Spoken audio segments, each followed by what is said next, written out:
Captain Jake Morrison stood on the bridge of the Aurora's edge, watching the stars drift past the main screen. It had been 3 months since humanity joined the Galactic Confederation, and Jake still couldn't believe they were out here among the stars with alien species that had been traveling between worlds for thousands of years.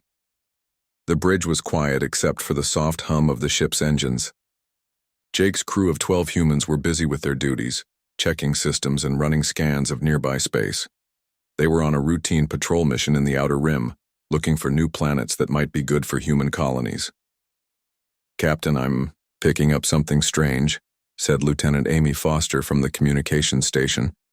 She was young, maybe 25, with short brown hair and the kind of focused look that made Jake glad she was on his team. "What kind of strange?" Jake asked, walking over to her station. "It's a distress signal, but it's not using any of the standard Confederation codes. The signal is weak, like it's coming from very far away." Amy's fingers moved quickly over her controls, trying to clean up the signal. Jake frowned. "Can you boost it?" "Working on it now, sir." Amy's screen flickered as she adjusted the settings. Suddenly, a woman's voice filled the bridge, speaking in accented English. "This is Dr. Elena Rodriguez at Research Station Kepler 7. If anyone can hear this, please respond. We need help. Something terrible is happening out here. Entire worlds are going dark. We've lost contact with 3 star systems in the past week. Whatever this thing is, it's moving toward the core systems." The message repeated several times before cutting to static. Jake felt a chill run down his spine. Dr. Rodriguez sounded terrified, and it took a lot to scare a scientist working on the galaxy's edge. "Amy, can you get a fix on where that signal came from?" "Yes, sir. It's from the Kepler 442 system, about 15 light-years from here. The signal is about 6 hours old." Jake thought for a moment. 15 light-years was a long way, but the Aurora's edge could make the jump in about 10 hours. "Set course for Kepler 442, maximum speed." "Sir, shouldn't we report this to Confederation Command first?" asked his first officer, Lieutenant Commander Pete Williams. Pete was older than Jake, with gray hair and 20 years of military experience before humanity joined the Confederation. "We will, but we're the closest ship to that system. If Dr. Rodriguez is in real trouble, we might be her only hope." Jake moved to his command chair. "Amy, send a message to Confederation Command. Tell them we received a distress call and are moving to investigate." The next few hours passed slowly. Jake's crew worked to decode more of Dr. Rodriguez's message and gather information about the Kepler system. What they found wasn't encouraging.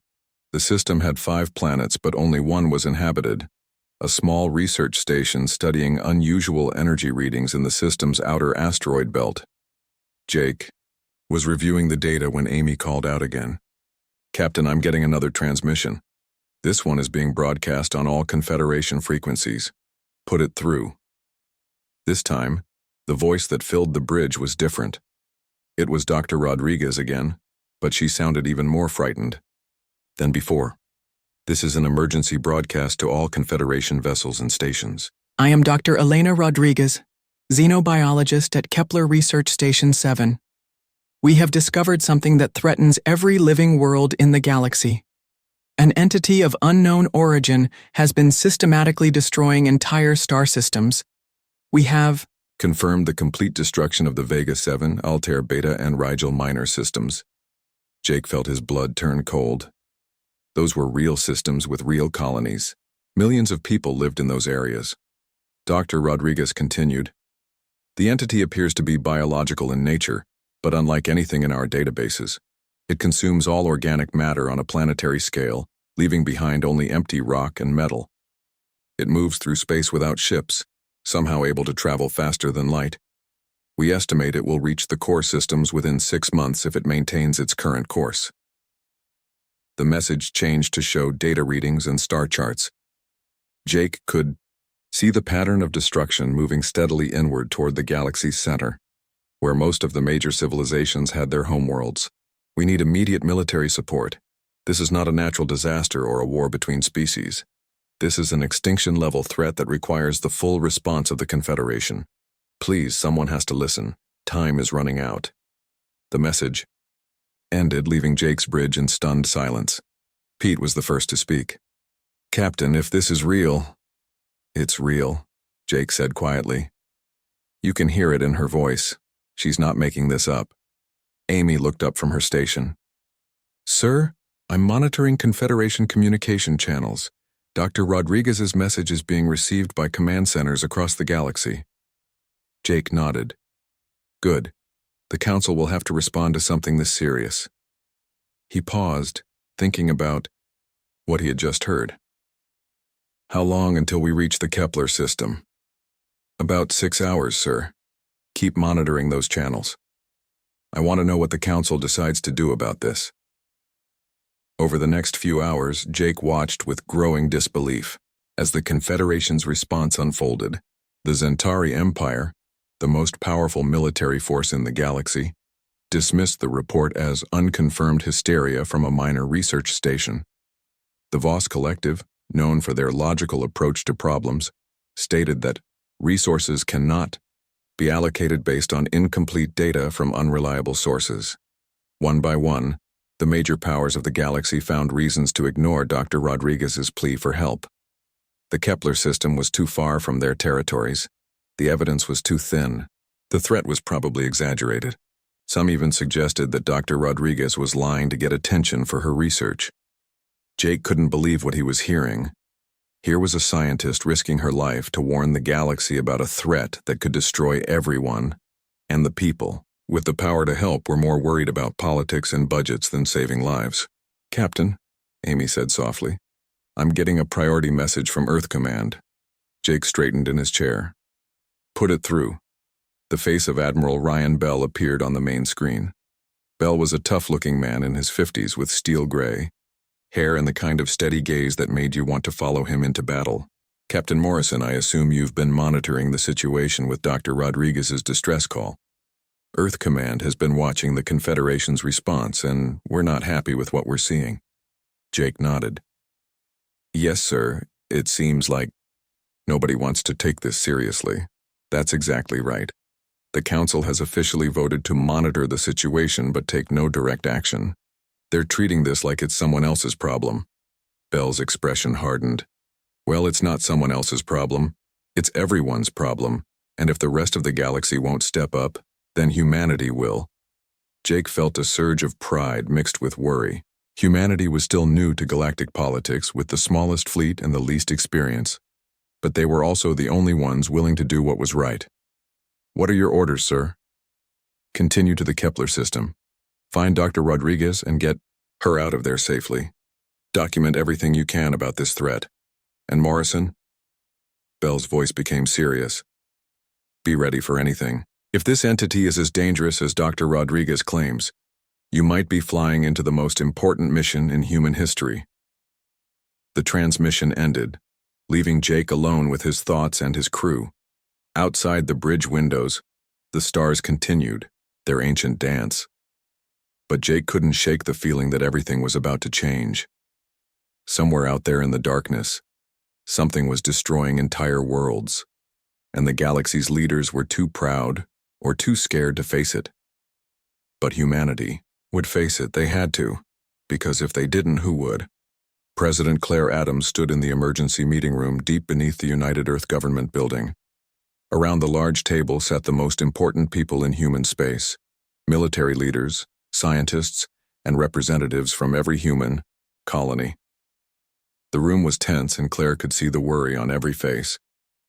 "Ladies and gentlemen, you've all seen the reports from Captain Morrison," Claire began. "What he found in the Kepler system confirms our worst fears. Dr. Rodriguez was telling the truth. There is something out there destroying entire worlds, and it's moving toward the core systems." Admiral Ryan Bell spoke first. "Captain Morrison's team found evidence of 3 completely destroyed star systems. Not damaged, destroyed. Every planet stripped of all life, leaving behind dead rock. Whatever this thing is, it's unlike anything we've ever seen." Dr. Amanda Hayes, the head of Earth's Medical and Rescue Services, leaned forward. "The refugee ships Captain Morrison encountered told horrible stories, worlds going dark in hours, not days, families separated, entire species fleeing their homeworlds, with nothing but the clothes on their backs. And the Confederation's response? Asked General Lisa Park, humanity's military representative to the Galactic Council. Claire's expression darkened. Nothing. The Zentari Empire says it's not their problem because the affected systems are outside their territory. The Voss Collective claims they need more evidence before acting. Every major power has found an excuse to do nothing. A young man at the end of the table raised his hand. Ma'am, with respect, maybe they're right. We're the newest members of the Confederation. We have the smallest fleet, the least experience. Maybe this is too big for us to handle. Claire looked around the room. These were good people, smart people, and they were scared. She couldn't blame them. Humanity had been in space for less than 50 years. They were still learning how to build proper starships while other species had been crossing the galaxy for thousands of years. You're right, Congressman Miller, Claire said quietly. We are small. We are new. We probably can't stop this thing by ourselves. She paused, letting that sink in. But does that mean we should do nothing? Does that mean we should let millions of innocent people die because it's too hard or too dangerous? The room fell silent. Claire stood up and walked to the large window that showed the Earth spinning slowly below them. I've been thinking about what makes us human. What makes us different from all these other species who have been out there so much longer than us. She turned back to face the room. I think it's this. When we see someone in trouble, we help. We don't ask if they're the same species as us. We don't ask if they can pay us back. We don't ask if it's politically convenient. We just help because that's what decent people do. Admiral Bell nodded slowly. Ma'am, if we're going to do this, we need to do it right.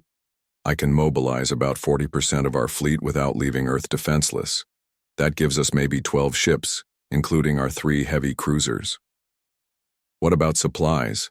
Asked Dr. Hayes. The private shipping companies have already started organizing relief convoys, said Tony Clark, the head of Earth's engineering corps. When word got out about what was happening, civilian volunteers started loading their ships with medical, supplies, food, and construction materials. They're ready to go whenever we give the word. Claire felt a surge of pride. This was humanity at its best, ordinary people stepping up to help strangers they would never meet. There's something else, General Park said. I've been getting private messages from military officers and other species. They can't speak officially, but many of them are ashamed of their government's response. Some are offering to share intelligence or supplies through back channels. That's encouraging, Claire said, but we can't count on official support from anyone. We have to assume we're going into this alone. A communication officer entered the room and handed Claire a message pad. She read it quickly, then looked up with a grim expression. The Zentari High Command has just issued an official warning. They're telling us that any resources we spend on this unauthorized military action will not be covered by Confederation emergency funds. They're basically telling us we're on our own financially. And the Voss? Asked Admiral Bell. Worse. They're threatening to revoke our Confederation membership if we proceed without Council approval. The room erupted in angry voices. Humans had worked for decades to earn their place in the Confederation. Losing membership would mean losing access to trade routes, technology exchanges, and diplomatic protection. Quiet, Claire called out. When the room settled down, she continued. I know what this means. I know what we're risking, but I also know what we're risking if we do nothing. How many worlds will die while we worry about politics and trade agreements?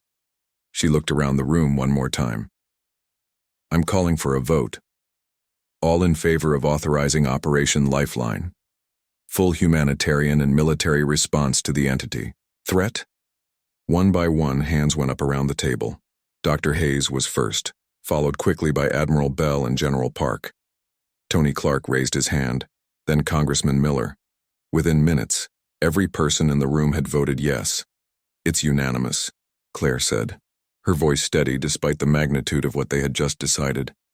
Admiral Bell, you have authorization to deploy the fleet immediately. Dr. Hayes, coordinate with the civilian relief organizations.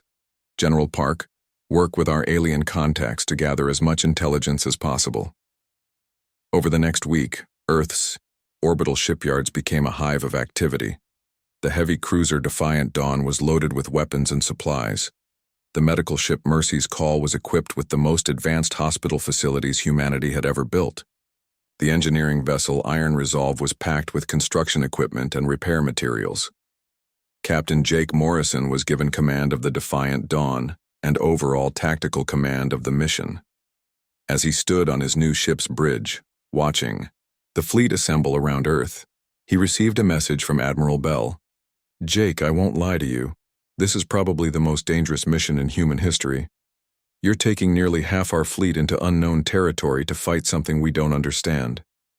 The political situation is a mess, and we might be throwing away everything we've worked for in the Confederation." Morrison nodded. "I understand, sir. But I also want you to know something else. In the past week, we've received over 10,000 applications from people wanting to volunteer for this mission. Doctors, engineers, pilots, soldiers, people from every human colony wanting to help. We've had to turn most of them away because we don't have room for everyone." Morrison felt a lump in his throat. That's incredible, sir." "It gets better. The shipping companies aren't just donating supplies, they're donating their crew's time. Some of these people are risking their entire businesses to help complete strangers. And it's not just humans. We've got alien volunteers too. A Zentari engineer named Kelvar quit his government job to join us. A Voss doctor named Tech Prime Ceylon is bringing medical supplies that her people banned her from sharing." Morrison stared out at the growing fleet. Ships were arriving every hour, some official military vessels, others converted civilian craft loaded with volunteers and supplies. "Sir, what do I tell people when they ask why we're doing this? When they point out that we're too small, too new, too inexperienced?" Admiral Bell was quiet for a moment, then he said, "You tell them that someone has to. You tell them that when people are dying and crying for help, decent folks don't walk away just because it's hard or dangerous. You tell them that maybe we're small and new, but we're still human, and humans don't abandon people in need." Morrison smiled. "Yes, sir. I'll tell them exactly that."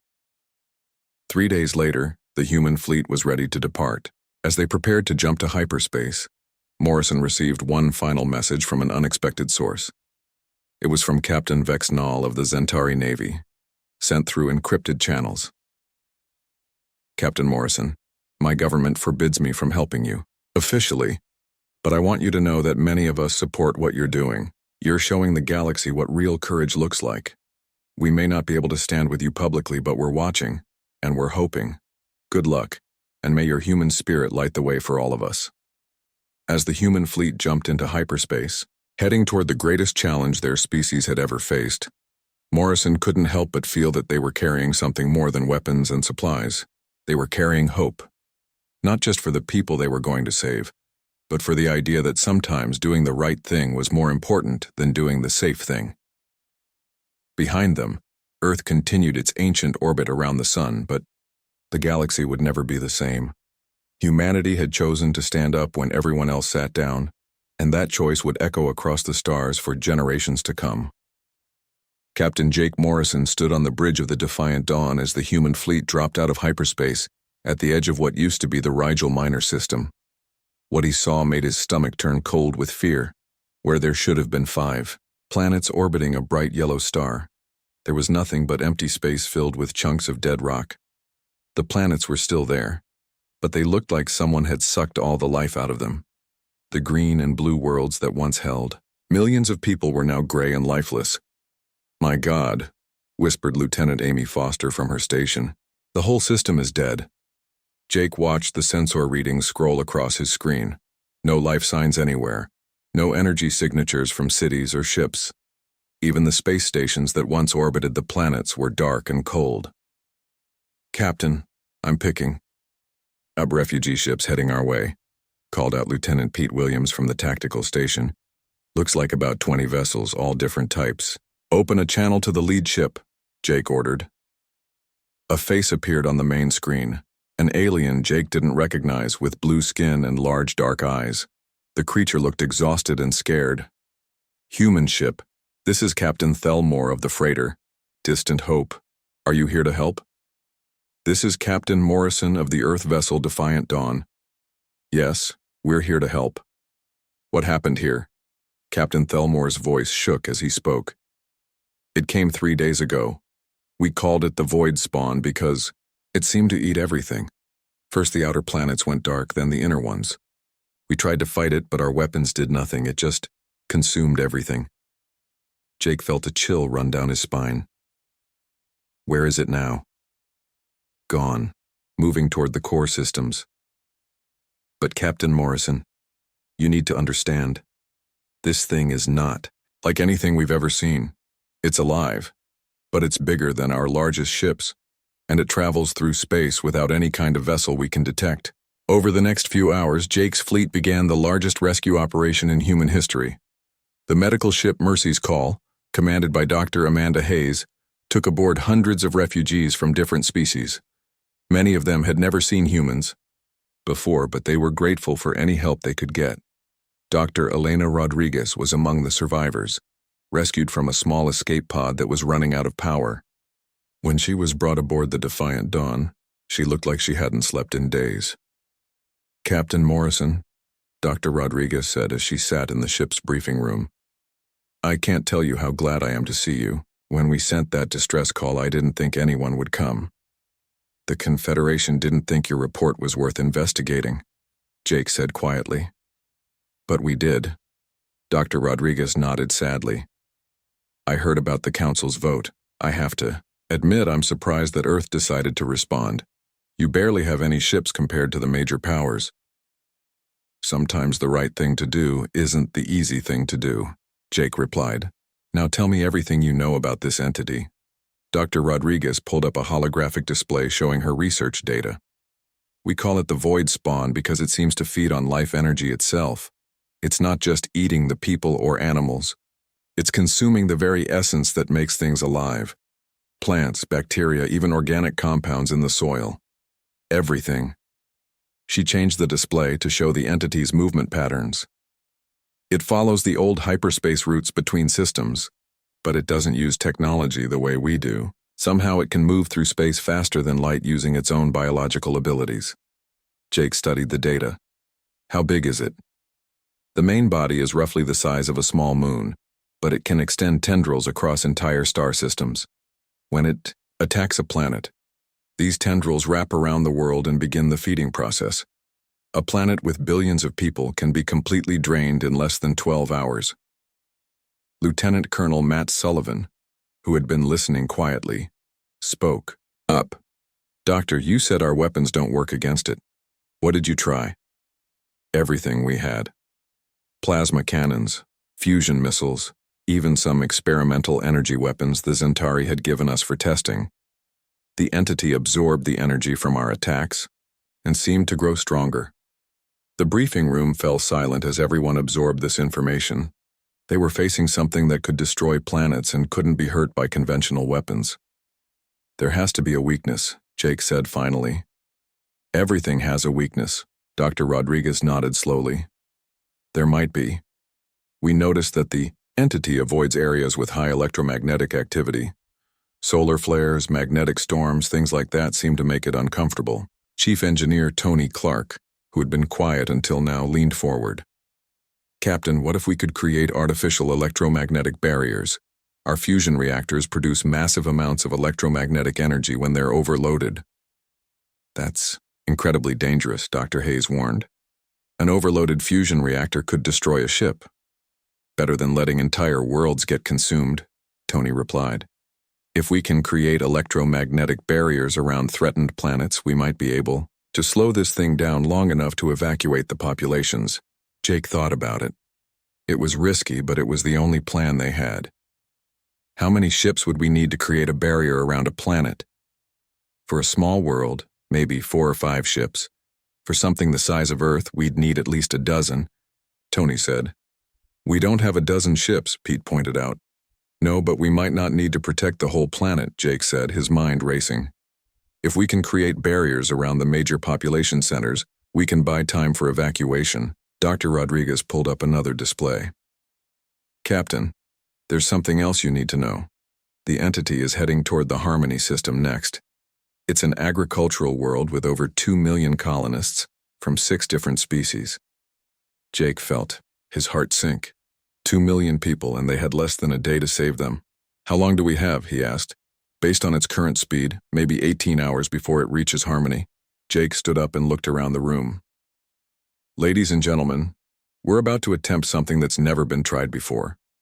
We're going to stand between a planet-eating monster and 2 million innocent people, and we're going to do it with experimental tactics and a handful of ships. He paused, looking each person in the eye. I won't lie to you. We might not survive this, but if we don't try, those people are going to die. And this thing is going to keep moving toward the core systems where billions more will die after them. Doctor, Hayes spoke first. The Mercy's call is ready, Captain. We can evacuate as many people as our ships can hold. Tony Clark nodded. The Iron Resolve can start setting up the electromagnetic barriers as soon as we arrive. Lieutenant Colonel Sullivan stood up. My Marines are ready to help with the evacuation, sir. Jake felt a surge of pride in his crew and his species. Here they were, facing impossible odds, and no one was backing down. All right, people. Let's go save some lives. The human fleet jumped to hyperspace, racing toward the Harmony system. Behind them, word of their mission began to spread through the galaxy, carried by the refugees they had rescued.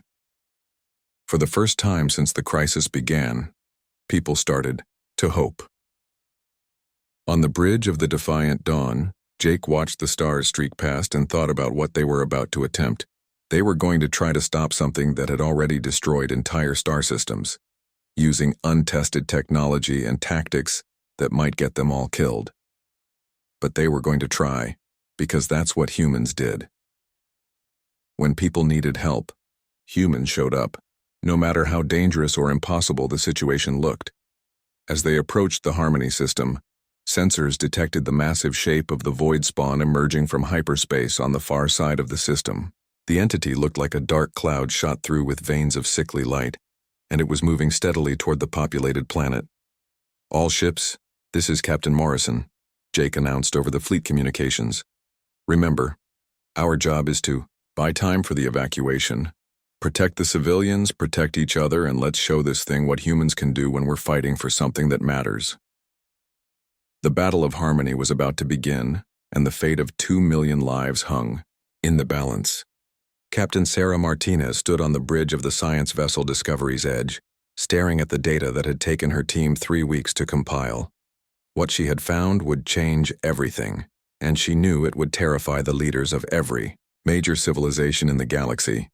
Are you absolutely certain about this? Asked Dr. Kevin Walsh, her chief science officer. Sarah nodded grimly. I've checked the calculations 5 times.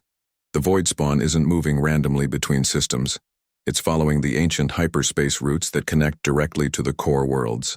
If we plot its current course and speed, it will reach the Centauri homeworld in less than 4 months. Dr. Walsh sat down heavily in his chair. And after that, the Voss collective homeworld, then the core systems of every major species in the Confederation. This thing isn't just looking for food, it's heading straight for the most populated worlds in the galaxy. Sarah had been part of the human fleet for 2 months now, and in that time they had saved over 50,000 refugees from 12 different species. The Battle of Harmony had been a success. The electromagnetic barriers had worked, slowing the void spawn long enough to evacuate most of the planet's population, but the cost had been high. 3 human ships had been destroyed, and Captain Morrison had been forced to watch helplessly as the entity consumed the empty world after the evacuation was complete. Send this data to Admiral Bell immediately, Sarah ordered, and make copies for our alien contacts. They need to know what's coming. Meanwhile, aboard the diplomatic vessel Peaceful Dawn, Commander Helen Stone was having the most important conversation of her career. Across from her sat Ambassador Kelvar, the Zentari engineer who had quit his government job to help humanity. His blue skin had taken on a pale shade that Sarah had learned meant he was deeply worried. Commander Stone, what your Captain Martinez has discovered changes everything, Kelvar said in his careful English. My people always believed they were safe because the void spawn was attacking worthless outer systems. They will not be able to ignore this threat when it reaches our borders. Helen nodded. We need to build a real coalition, not just a few volunteers. We need the major powers to commit their fleets. That will not be easy. The Zentari High Command has already announced that any military officer who helps humans will face court-martial. The Voss have been even more harsh. They have declared cooperation with your fleet to be an act of treason. Helen felt frustrated, but not surprised. Even as human-led rescue efforts saved thousands of lives, the major powers continued to pretend the crisis wasn't their problem. What about your people, Kelvar? The regular citizens and lower-ranking officers? Kelvar's expression brightened slightly. Ah, that is different. Many of my people are ashamed of our government's response. There are secret groups organizing supplies and volunteers for your fleet. If the truth about the entity's destination spreads, I believe many more will join us. Their conversation was interrupted by an urgent message from Captain Morrison. Helen read it quickly, then looked up with surprise. We have visitors. A Zentari naval squadron just dropped out of hyperspace nearby. They're requesting permission to come aboard. An hour later, Helen found herself facing something she had never expected. To see Zentari military officers openly defying their government. Lieutenant Commander Gary Thompson, a young officer with the kind of intense expression that reminded Helen of human soldiers, spoke for the group. Commander Stone, we can no longer stand by and watch our government ignore this crisis. We have brought you detailed information about Zentari military capabilities, fleet positions, and tactical doctrines. We want to help. Helen looked around the room at the 12 Zentari officers. You understand what this means? Your government considers this treason. Our government is wrong, said another officer, a woman named Silnara. We took an oath to protect our people, not to protect the pride of politicians. If our leaders will not act, then we must.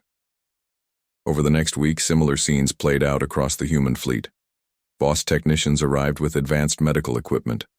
Aralu pilots brought small but fast ships perfect for rescue operations. Even a few representatives from the proud Draknari Empire showed up, claiming they couldn't let humans show more courage than their warrior culture. But the most significant arrival came when Captain Victor Chen of the newest human vessel, the Unbreakable Spirit, dropped out of hyperspace with news that made everyone cheer. Captain Morrison, we bring greetings from Earth and every human colony, Victor announced over the communication link. The Unbreakable Spirit carries donations from private citizens across human space, food, medical supplies, weapons, and most importantly, volunteers. Jake Morrison smiled for the first time in weeks. How many volunteers? Over 3,000, sir. Doctors, engineers, pilots, Marines, people from every human world who wanted to help. We had to turn away twice that, many because we didn't have room. The Unbreakable Spirit's cargo bay contained not just supplies but also something more valuable, proof that humanity's commitment to this cause was total. Personal letters from children, handmade medical kits from retired doctors, and weapons, donated by veterans who were too old to fight, but wanted to help however they could. Dr. Amanda Hayes read some of the letters aloud to her medical staff. One, from a 10-year-old girl named Lucy Brown, said simply, "Please save the alien kids too. They're scared just like I would be." Jake felt a lump in his throat as he realized what they were carrying. It wasn't just supplies and volunteers. It was the best of what humanity could be. But their growing coalition faced a terrible test when the void spawn suddenly changed its behavior. Instead of methodically consuming one system at a time, it began splitting into smaller pieces, launching attacks on multiple fronts simultaneously. "Captain, we're receiving distress calls from 6 different systems," reported Amy Foster, her voice tight with stress. Jake stared at the tactical display showing the entity's new positions. The main body was still heading toward the core systems, but it had sent out fragments to attack colony worlds, research stations, and trade routes across a 100-light-year radius. "We can't be in 6 places at once," said Lieutenant Colonel Matt Sullivan. "We'll have to choose which systems to defend." It was the worst decision Jake had ever faced. No matter what choice he made, people would die. Good people, innocent people, families with children who trusted that someone would come to help them. "Sir," said Chief Engineer Tony Clark quietly, Maybe we don't have to choose? Jake looked at him. What do you mean? We've got allies now, real allies, not just volunteers. The Zentari defectors know their fleet positions. The Voss technicians understand their military protocols. What if we could convince some of the regular Confederation forces to act without official orders? Helen Stone stepped forward. Tony's right. We've been building relationships with sympathetic officers across the galaxy. Maybe it's time to ask them to make the same choice we made. Jake thought about it. It was a huge risk. If they failed, they would be asking good people to throw away their careers and possibly their lives. But if they succeeded, they might finally have enough ships to fight this thing properly. Do it, Jake said finally. Send the call out to everyone we've been in contact with. Tell them the truth about what we're facing, and ask them to choose between their governments and their consciences. Over the next 72 hours, something unprecedented happened across the galaxy. Naval officers from a dozen different species began making the same choice that humanity had made months earlier. They looked at the crisis, looked at their leaders in action, and decided to do what was right instead of what was safe. The Zentari Second Fleet, led by Admiral Kira Vental, announced they were conducting unauthorized training exercises in the same systems where human forces were operating. Voss attack squadrons developed sudden navigation errors that brought them to worlds under void spawn attack. Even some ships from the isolated hegemony of Tal began appearing wherever the fighting was heaviest. When challenged by their governments, these officers gave the same response. We swore an oath to protect life, not politics. Jake stood on the bridge of the Defiant Dawn, watching ships from across the galaxy join his fleet. They came in all shapes and sizes. Sleek Zentari cruisers, blocky Voss destroyers, the elegant vessels of the Araloo, and sturdy human ships carrying volunteers, who had given up everything to be here. Captain, Amy said softly, we're receiving a message from Admiral Bell on Earth. The familiar face of his commander appeared on screen, but Bell was smiling wider than Jake had ever seen. Jake, I wanted you to know that the political situation has completely changed. When word got out about what you've accomplished, the lives saved, the coalition you've built, the courage you've shown, public opinion across the galaxy shifted overnight. Bell paused, his expression becoming serious. The Zentari government is facing massive protests. The Voss Collective's parliament is in chaos. Even the isolationist species are demanding their leaders explain why they're not helping. You've done something I didn't think was possible. You've shown the galaxy what real leadership looks like. Jake felt overwhelmed. Sir, we were just doing what needed to be done. I know, and that's exactly why it worked. You didn't try to be heroes or polies. Captain Jake Morrison stood on the bridge of the Defiant Dawn, watching something that defied all understanding slowly emerge from hyperspace at the edge of the Kepler system. The main body of the void spawn was bigger than anything they had imagined. A dark mass that stretched across several light minutes, pulsing with veins of sickly energy that hurt to look at. My God, whispered Dr. Elena Rodriguez, who had insisted on being present for the final battle. We never saw the whole thing before. It's enormous. Jake nodded grimly.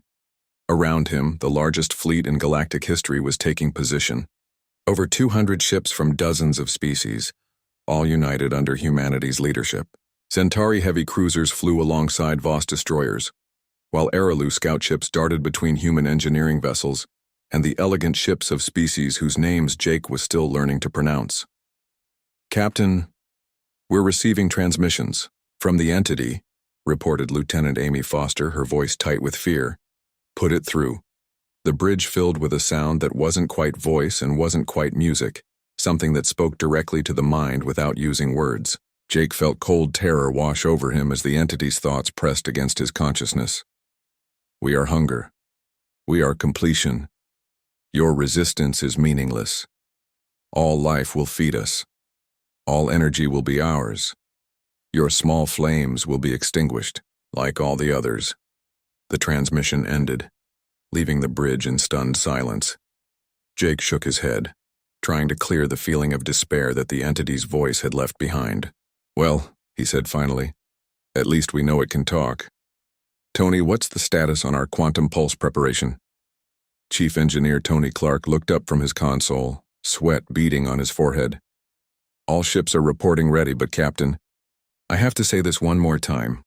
What we're about to try has never been tested on this scale. If even one ship's timing is off by a fraction of a second, the feedback could destroy the entire fleet. Jake understood the risks. Dr. Rodriguez and Tony had spent weeks developing their desperate plan. By linking every ship's reactor in a synchronized quantum pulse, they could theoretically create an overload in the entity's feeding mechanism, essentially force-feeding it so much energy that it would collapse in on itself. "Sir," called out Lieutenant Pete Williams from the tactical station, "the entity is beginning to extend feeding tendrils toward the inhabited worlds in this system. If we're going to do this, it has to be now." Jake opened a fleet-wide communication channel. "All ships, this is Captain Morrison. In a few minutes, we're going to attempt something that's never been tried before. We're going to link our reactors and hit this thing with everything we've got." He paused, looking around his bridge at the faces of his crew, humans who had volunteered to be here, knowing they might not survive. "I want everyone to know that it's been an honor serving with you. Whatever happens next, we've already accomplished something incredible. We've shown the galaxy that when people are in trouble, someone will answer the call." Across the fleet, similar words were being spoken in dozens of languages, on ships crewed by beings from across the galaxy. They all knew the risks, but they had all made the same choice: to stand against the darkness no matter the cost. "Beginning reactor synchronization," Tony announced. "All ships begin power buildup on my mark. 3, 2, 1, mark." Jake watched his engineering displays as the Defiant Dawn's fusion reactor began building toward dangerous overload levels. Around the fleet, other ships were doing the same, their reactors glowing brighter and brighter as energy built up beyond safe limits. "Quantum field synchronization at 50%, Tony reported. 70%. 90%. The entity seemed to sense what they were doing. Its feeding tendrils suddenly changed direction, reaching toward the fleet instead of the planets. Several smaller ships were caught in the dark appendages and simply vanished, their crew's final transmissions cut off in mid-sentence. "We're losing ships," Pete called out. "The entity is targeting our reactor signatures. Hold formation," Jake ordered. "We're almost ready." "Synchronization at 100%, Tony shouted. "All ships ready to fire." Jake took a deep breath. This was it, the moment that would determine the fate of every living being in the galaxy. "All ships, fire." 200 ships simultaneously released the energy they had been building, creating a pulse of quantum energy unlike anything that had ever existed. The space around the void spawn lit up like a new star as massive amounts of raw energy poured into the entity's feeding mechanisms. For a moment, nothing seemed to happen. Then the entity began to convulse, its dark mass rippling as it struggled to process the overwhelming flood of energy. The sickly veins of light that ran through its body began to brighten, then pulse faster and faster. "It's working," Dr. Rodriguez shouted. "The entity's quantum structure is destabilizing." But the victory came at a terrible cost. The feedback from the quantum pulse was tearing the fleet apart. Ship after ship reported critical damage as their reactors overloaded. The Zentari cruiser Warrior's Pride exploded in a brilliant flash. The Voss destroyer Logic's Edge simply disappeared, vaporized by the energy backlash. "Captain," Amy called out, "our reactor is going critical. We've got maybe 30 seconds before it explodes." Jake looked around his bridge one last time. They had done it. The entity was collapsing, its feeding tendrils withdrawing as its main body began to fold in on itself. But the Defiant Dawn wouldn't survive to see the victory. "All hands, abandon ship," Jake ordered. "This is not a drill." But even as his crew rushed to the escape pods, Jake remained on the bridge watching the final moments of the battle. The entity's death throes were magnificent and terrible, a creature the size of a small moon slowly crushing itself as its own feeding mechanism turned against it. "Captain, we have to go," Pete shouted, grabbing Jake's arm. Jake nodded and followed, his friend toward the escape pods. Behind them, the Defiant Dawn's reactor finally gave up the fight. adding one more burst of light to the cosmic fireworks show. As Jake's escape pod drifted away from his dying ship, he watched the void spawn's final moments. The entity's massive form was collapsing faster now, its dark matter compressing into an increasingly small space. Then, with a flash that briefly outshone the system's star, the creature imploded completely, leaving behind only empty space and the scattered wreckage of the fleet that had destroyed it. The battle was over. The galaxy was safe. 6 months later, Jake stood in the memorial garden that had been built on Earth to honor those who died in the final battle. The names of every person who had given their life in the fight against the void spawn were carved into a wall of black stone that stretched for nearly a mile. The political landscape of the galaxy had been completely transformed. The governments that had refused to act found themselves facing revolutions led by the very officers who had defied them to join humanity's cause. New alliances had formed based not on species or territory, but on shared values of courage and compassion. Admiral Ryan Bell, now Secretary General of the Reformed Galactic Alliance, found Jake staring at the memorial wall. "Second thoughts?" Bell asked quietly. Jake shook his head.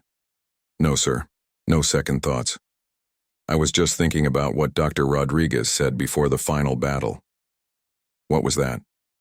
"She said that the entity fed on life energy, but that what made life special wasn't the energy itself.